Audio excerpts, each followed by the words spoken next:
ñu ngi leen di nuyu di leen ziyaare di leen ñaanal jàmm. lii ab ubbe rek la, ab introduction, ndax bu ci kanamee tuuti dinañ leen dégtal waxtaan bi taxoon ñu jox leen rendez-vous ci waxtu wi. li andi lii nag mooy diggante ca suba ba ñuy enregistré waxtaan bi ak waxtu wi ñu toll dafa am xibaar yu doy waar yu ñu dab. mooy xibaar bi nga xam ne mu nga xewee fële ci suñuy mbokk yu nekk Ngor.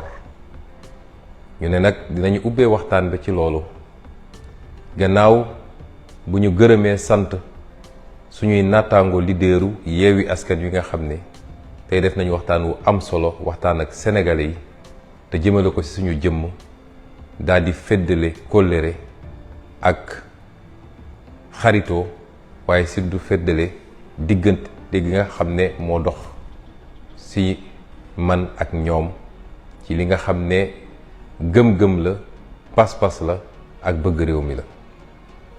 mbokk yi li xew Yoff, li xew Ngor ñun ñëpp ko gisandoo muy lu doy waar.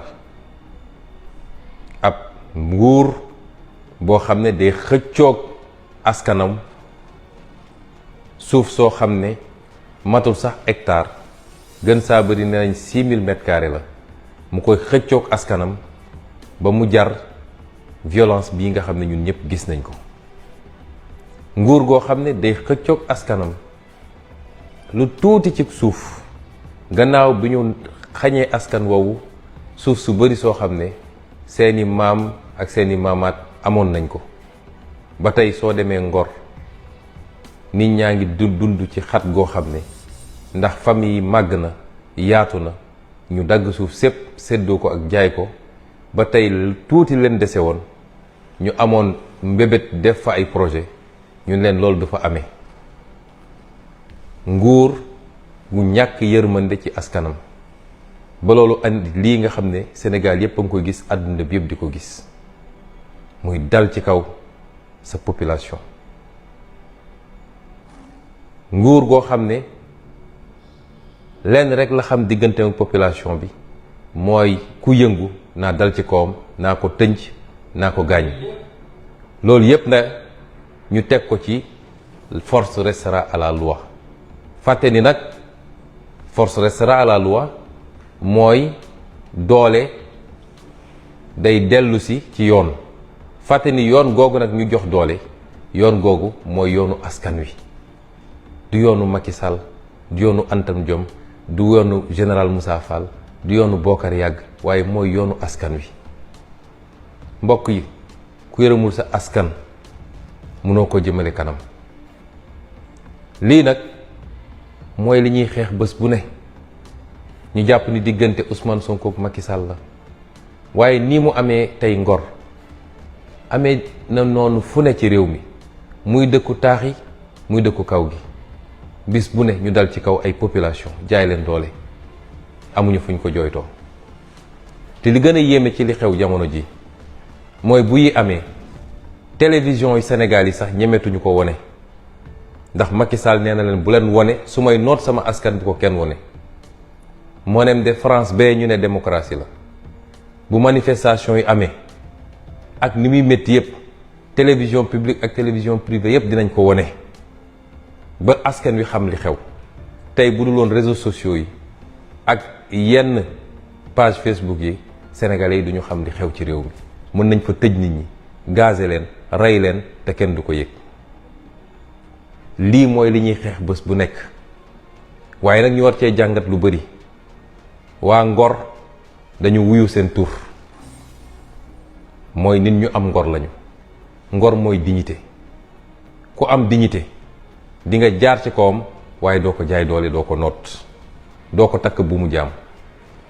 may wax waa Sénégal, lan moo tax ñun ñu war a nangu Macky Sall takkuñu bu mu jaam? lan moo war a tax tey ñu koy seetaan muy def lu ko neex ci réew mi? Ngor de benn quartier kese la, mu tëleen depuis balaa Korité ba tey jii. waaw bu quartier Sénégal yépp takkoon seen fit, takk seen ndigg jàkkaarloog Macky Sall, gëm naa ni du fi def genn wàllu fan dina takk ay bagages am dem. ñii woo nag ñëpp ñu am solidarité ak waa Ngor rawatina ñii seen dëkkandoo di Yoof di Wakaam ba Cambérène waaye feneen ak feneen ci Sénégal benn sénégalais waratul nangu di toog di seetaan ñuy noot ay sénégalais di leen bunduxatal di leen métital di leen rey di leen gaañ. dégg nañu sànq ab xibaar boo xam ne ñu ngi koy vérifié wu ñu ne ñu am na benn gone gu jigéen gu ci ñàkk bakkanam ñu ngi ñaan yàlla loolu bu mu am ndax nguuru Macky Sall li fi rot ci bakkan bëri na ci ay manifestation kese. gis nañu ay image yoo xam ne yu doy waar la ay nit nekk ci ay plage ñu leen di tiire ay bal fetal te balaa korité bi gis nañ fa image yu doy waar ay nit yor ay fetal nekk ci ay yoonu koñ di chargé di tiire ci kër yi. mu fàttali leen li xewoon sama kër le 7 février 2021 nga xam ne ay alkaati la ñu gis ñu taxaw ci kaw ay toit di tiire. njàmbaar nekkul ci loolu ma koy wax toujours suñu force de défense et de sécurité yi lañ leen formé ñi ngi li ñuy xaar ci yéen mooy bu ay samba boy wala ay terroriste wala ñu bon a bon jóge fële bëgg a dal ci kaw Sénégalais yi ngeen won ñu ni yéen a ëpp entraînement ci Sénégal ngeen won ñu yéen a gën a professionnel ay jàmbaar ngeen mais bés bu ne ñu yónni leen ci ay population désarmée ngeen di jaay ay commando mel ni Rambo bu nekk ci àllum Aziba lu lii moo taxoon peuple bi jël impôt am di leen fay ak di leen former ngeen war a am yërmande ci seen askan te xam ni doole gi ñu leen dénk doole askan googu la du doole Macky Sall kon li xew Ngor métti na ci ñëpp ñu koy massawu ñëpp à l'attention de nos amis étrangers. J'ai ouvert cette allocution par la situation qui prévaut aujourd'hui dans un quartier de Dakar qui s'appelle Ngor. Les images que vous voyez dérouler en boucle derrière moi se rapportent à ce quartier, où depuis plus d'un mois maintenant, des populations réclament un petit lopin de terre de 6000 m².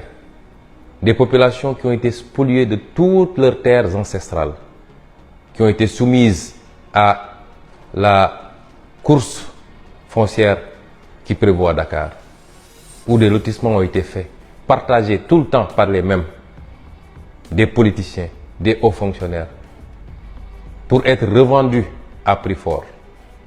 De sorte que ces populations aujourd'hui vivent dans la promiscuité, dans leur quartier traditionnel. Et le petit lopin de terre qui leur restait leur est aujourd'hui enlevé pour soi-disant l'édification d'une brigade de gendarmerie, ce qu'il faudrait vérifier d'ailleurs. Et ces populations disent niet. Et la seule réponse que Macky Sall leur sert, c'est encore la répression, la violence et la brigade. Et les images qu'on a vues aujourd'hui, les images qu'on a vues les jours passés, sont indignes d'un État comme le Sénégal. Et Macky Sall use et abuse de la répression sous le fallacieux prétexte que force doit rester à la loi, ignorant que la loi, c'est le peuple sénégalais. Et ce qui se passe est déplorable. Et c'est cela l'objet de notre combat de tous les jours. C'est ces violences que nous subissons tous les jours. Beaucoup de Sénégalais ou certains Sénégalais ont pu penser que c'est une adversité politique simplement, que ça tourne autour de la conquête du pouvoir. Que nenni, on se bat pour des principes et des idéaux, pour que notre démocratie, pour que nos libertés ne soient pas confisquées par un homme boulimique de pouvoir, entouré de gens qui se sont enrichis sur le dos du Sénégal et des Sénégalais. Et aujourd'hui, nous constatons ce qui se passe à Ngor avec beaucoup d'amertume. Mais l'enseignement qu'on en tire, parce qu'en Wolof, Ngor veut dire dignité. Et ces habitants-là répondent bien au nom de leur cité. Parce que désarmés, même désarmés, ils font face à un régime arbitraire et délibérément violent. Nous appelons tous les Sénégalais à se solidariser avec le quartier de Ngor. Et le principal enseignement que j'en tire, c'est que si les Sénégalais se mettent debout, prennent leur courage à deux mains, il n'y a pas de force de répression qui peut les contenir. Et Macky Sall ne passera pas une journée de plus à la tête de ce pays. Si c'est un quartier qui résiste depuis plus d'1 mois, imaginez ce que ferait le soulèvement de tous les quartiers.